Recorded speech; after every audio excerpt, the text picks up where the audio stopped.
If you think about it, there is many different alien races out there, and they all, I think, have their own agendas to self-suit themselves, not us. And if you mix that in, along with the fact that there's good ones and bad ones and worse ones, you mix all this in, and those are scary thoughts. And yeah, all the reports we've gotten, they're not very friendly kind of people. You know, when they're sticking their 10-inch fingers up through your nose, that's not a warm welcome at all. Well, put it this way. After they abduct somebody, right, do they give them a lollipop and some flowers and tell them to have a nice day or a nice evening? No, they don't. They send them out back to where they are with traumatic, what do you call it, damage to their brain, that they're going to have to suffer their abduction for the rest of their life, being fearful it's going to happen tomorrow night or next night after or next week or next month or next year. Or it's going to happen maybe to their loved ones, because a lot of these people who were originally abducted, it goes on to their offsprings. Absolutely. And I've heard several people that were abducted say, well, they do have empathy. That's why they erase our brains before they put us back. And I say, Bo Pucky, they erased your brains to put you back so they don't get caught and stuff. Because I can assure you, if I abduct you from your room and do crazy things to you and then try to hypnotize you don't remember nothing, I'm going to be in jail a long time. And this is not an act of empathy by no means. Well, you remember that old TV show, The Invaders, right? Oh, yeah, I love that show. Yeah, I do too. But, the writers were really, really smart. If I'm going to abduct you and a whole bunch of other people, right, do I want them to go around telling people that they were abducted? They are erasing that out of their minds for one reason. They don't want people to go around talking. Because if people knew they were being, and actually knew they were abducted for sure, right? They're going to seek out somebody else who was abducted. They're going to start talking. Then they're going to find other people. Then all of a sudden you're going to have a group of people that all say that they were abducted, talking to each other. And they want not that to happen. So that's why I think their brains are erased, at least most of the time. And they only implant what they want you to know or remember. Absolutely. And, I've seen several other cases in my research about a lot of people, and you've touched on this before, they have memories of owls. And there's some association with owls, and I don't know what it is. I don't know if that's a memory that they put in that a lot of people have, or if they socialize that with the aliens or what it is. But there is some kind of connection there, and I can't put my finger on it. It's not just owls, but I remember that wildlife person that worked for a state as a wildlife agent going around, right? And all of a sudden, he starts seeing owls, but that's only after he's in his bedroom one day after coming home. He lives in a secluded area, so he doesn't draw the curtains, but he sees these like gray creatures walking in his driveway, coming in, and they walk right through the wall. And that's all he remembered. But then all of a sudden he starts seeing owls everywhere. He would go out doing his job. He would see a whole bunch of owls. He goes out the next day. He sees owls. He goes out and he writes a book about all these owls and stuff. And I remember telling him, I said, do you ever think when they abducted you that maybe when you're going out where the area you're going out, these owls are not owls, but they're grays. And what they're doing is they brainwashed. When you see an alien, you don't see the alien. You just think of an owl because maybe that's something that was in your mind. Maybe you had an infatuation with owls, being a wildlife person. So, that's what I think is happening. Absolutely. I agree totally. And here's the thing. If you think about it, owls are rare. You shouldn't, in my lifetime, I bet I've seen maybe 5 owls and if that. Owls are just rare. So if you're seeing a bunch of owls, you got to stop and think, wait a minute, they're rare. So what am I? Yeah, and that's a good point. I think that's what they do. They instead of seeing aliens, they got you programmed in your brain that you're seeing owls or whatever it may be. But Bigfoot, I think that is same thing. There you go. Maybe because when they put you on that table and examine your brain and your body, right? They're downloading your brain. So maybe if a person has always been infatuated with Bigfoot, for example, and they go out in the woods a lot, Well, then maybe they put that in. Well, you see an alien, you don't see the alien. You see a Bigfoot in its place. These are good, valid theories, and who's to say they're not true? I mean, absolutely, or Dogman, or whatever it could be. Like you say, you could be out there doing that, and you're seeing these things, and maybe it's not like you said. That's a good point. They're in your brain. They know what you think, and they know how to use your thoughts and your brain against you as a tool for them. Well, what gets me is the amount of people that claim that they've been abducted is a lot. And it's been a lot of them through the years, to the point where we're talking tens of thousands of cases of people claiming that they were abducted, men, women, and children, you know. I can't see that unless there's some motive behind it, because why would they have to keep abducting people unless they want their DNA or something from that person, other than maybe implanting these people? Again, you know, it just makes me wonder that I think a lot of these people who are seeing UFOs and lose time have been abducted and have had an implant put in them. Absolutely. I bet if we could prove it, I bet just about everybody that has been abducted has got an implant, whether they know it or not. And who's to say, maybe some of these implants are so good that they're pretty much close to being undetectable. And I think they might even put one or two, more than one implant on a person, even as a backup. But they may have all kind of agendas as far as DNA, maybe trying to recreate our soul. Who knows? They might have a whole gambit of. What is a soul? I don't think there's a soul. I think a person grows up knowing what's right and what's wrong. So I don't think that's what they're trying to take from a person. I think it's something else that they're trying to take.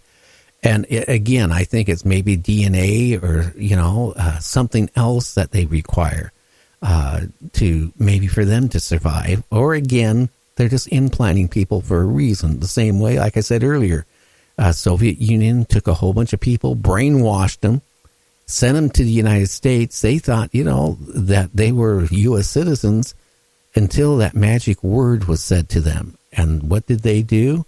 They walked away from their job. They would walk away from their wife, and they would go do something to, you know, destroy either a military base or something.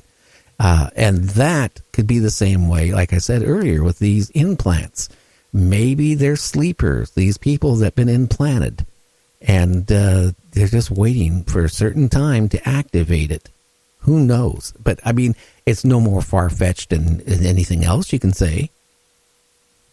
Either way, it's a scary outcome. I mean, here's the bottom line. They're abducting you against your will.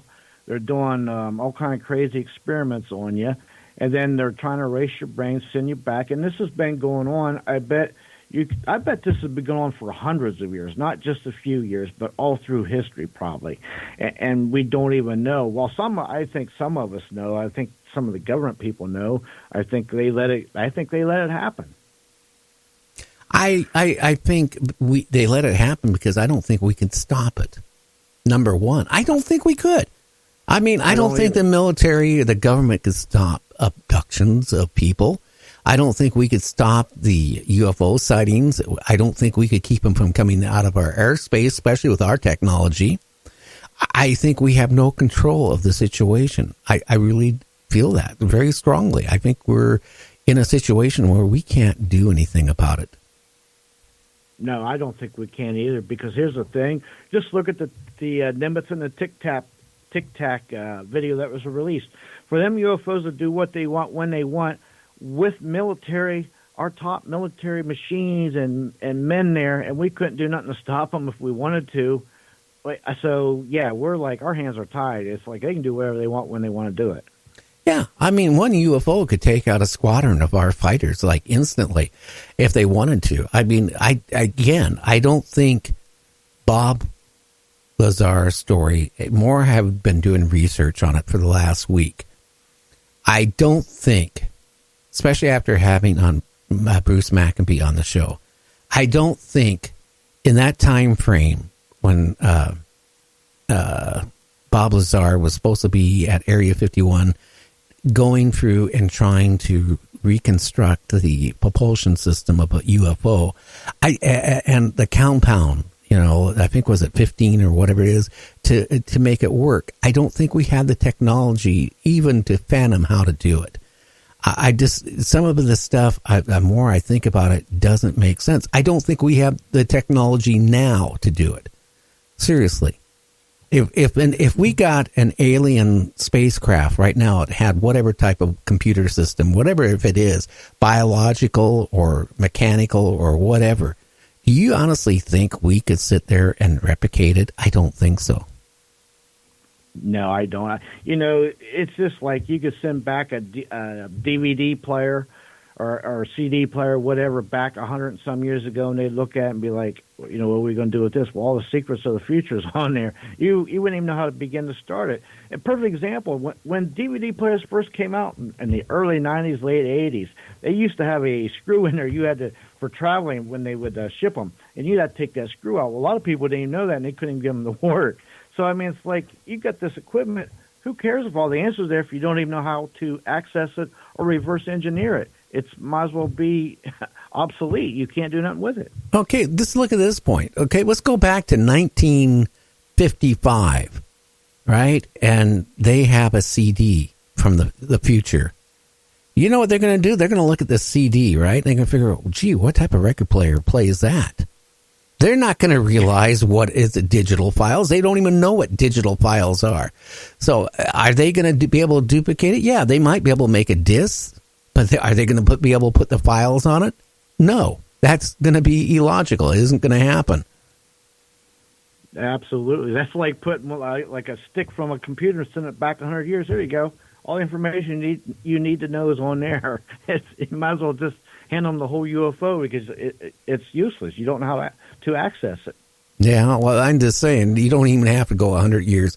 Go back 30, 40 years. I'm just saying, Again, Bob Lazar has never changed his story.